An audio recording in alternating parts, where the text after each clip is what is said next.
So we're back here with the red fox body, and one of the things that we took care of is we set the base timing. This is an AOD car, so with 10 degrees uh, initial, it's going to be at 30. So we went on ahead and set this at 34, 35. So that would be 14, 15 degrees initial. Then after that, we did the TPS setting after we did the idle. It's idling around, what was it? 750. 750. It's idling nice, smooth, and steady at 750 without a computer tune.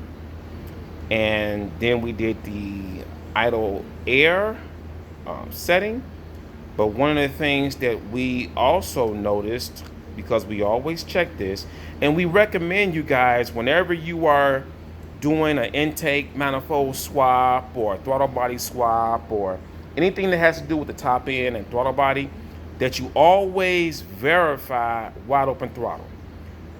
A lot of these things may sound like common sense, but you'll be surprised how many guys bolt on our parts and they message us and say, hey, I'm not getting the horsepower that I thought I was going to get, or I thought I was going to get more. And then we tell them, well, what about this? What about the timing? What about this? And we find out 99% of the times it's the installer.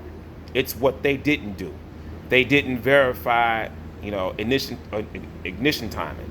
They didn't verify, making sure their timing marks were correct. They didn't verify the TPS settings, or they didn't make sure that they didn't have bad spark plug wires or bad spark plugs. And one of the biggest things that we see as a big issue is wide open throttle. So we wanted to go ahead and check this and show you guys. Now, mind you, this car came from another mechanic. So I'm going to show you the throttle body.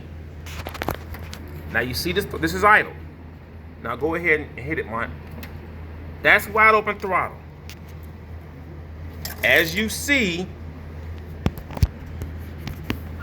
the throttle is not wide open. It's not wide open, but the Mont has it floored. So the throttle cable needs to be adjusted. And that's a common problem, a common mistake, not just with Fox bodies, but we've had this issue. Remember Doug's LS? The same thing. We had a guy that, we put together.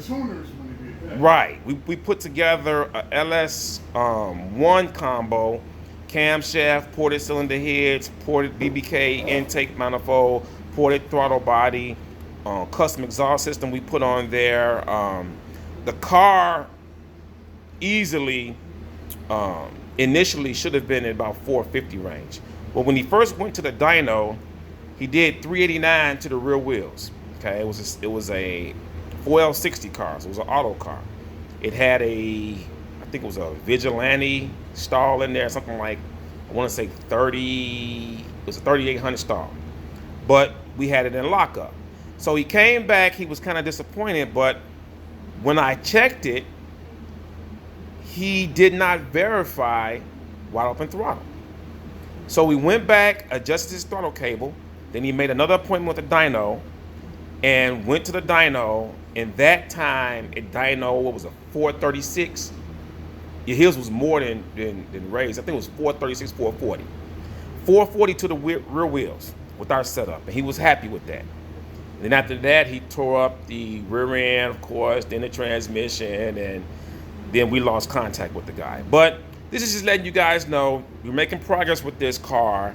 We took it out for a test drive, and then immediately when I floored it, I noticed that, it wasn't doing what it was supposed to do.